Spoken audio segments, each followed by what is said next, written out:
This opportunity to share with you, as with my expertise and Percival Proctor, the frequent question the trainees ask to the proctor. Though with regard to the technical points, it's sure that for this implantation you have to balloon. It's important to balloon the valve, but not in the same with the same idea than with TAVI, because it's sure that this valve, as you have seen, is made with a stent, which is alloy thermic sensitive, and so if your cardioplegia is cold, or if the local temperature at the aortic level is thank you, now you can see me. If the temperature is low, it's sure that to be sure that the stent will be deployed correctly, it's important to balloon. But this ballooning is not made, as for TAVI, to impact the device at the aortic level. It's important to vent correctly the left ventricle, so you will be sure that you see correctly what you are doing, and especially in the beginning of the expertise. It's a false good idea to try to tie the guiding suture, because if you do this, you will block and avoid the possibility for the stent to deploy the radial forces equally all around the aortic annulus. With regard to the ECC technique, you don't change nothing. The leak detection and the leak quantification are really important, especially after the surgery when the extracorporeal circulation is weaned.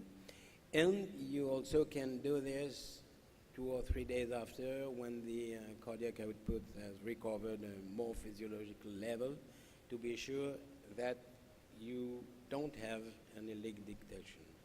But if you don't have leak, you will not have leak after. They do not appear secondary. It's not also a good idea to make an additional stitch if you have a leak. If you have a leak, you have to remove the device. You can recollapse it and reuse it, which is the only sutureless valve you can do this.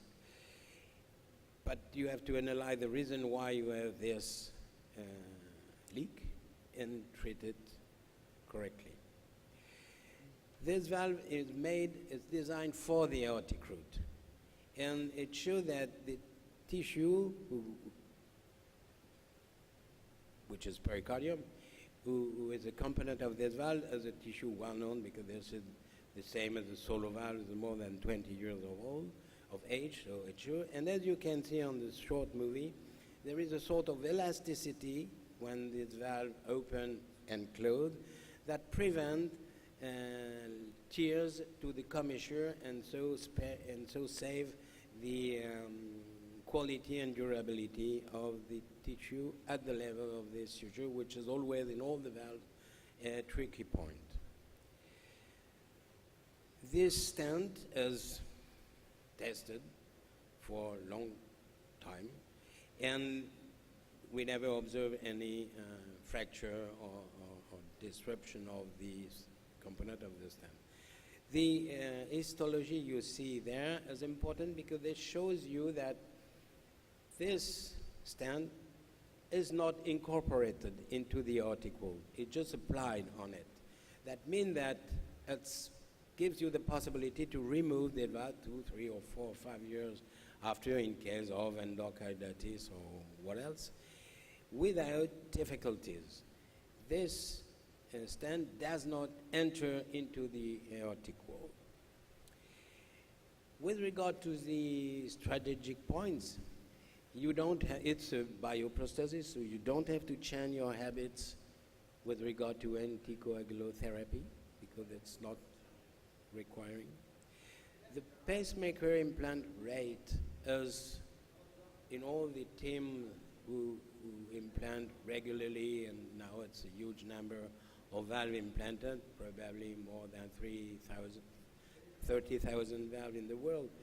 the pacemaker ratio is exactly the same as with the classic aortic valve surgery, with the classic valves when you suture the valve.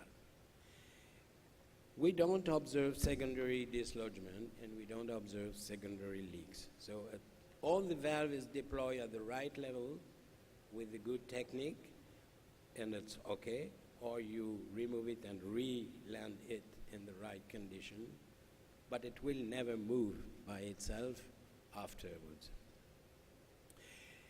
Endocarditis is probably a low level because this component of the valve is just metal and just pericardium, and this is not the best way for the microbes to live in. You don't have any fabrics, you don't have the sponges in the, who exist in the collarette of the classic valve. So this explains the low ratio of endocarditis.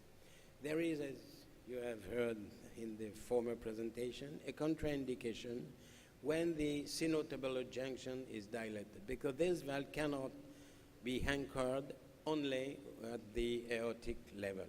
Aortic annulus, the anchoring of this device is made with the radial force at the aortic orifice level, the level of the aortic annulus, at the sinotubular junction level, and you have seen that you have curved threads who take place in the valve salva sinuses and who make this valve being axis with the aorta.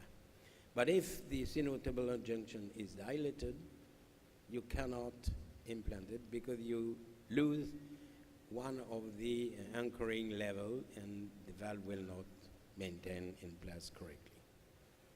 So I thank you. That's it. Thank you.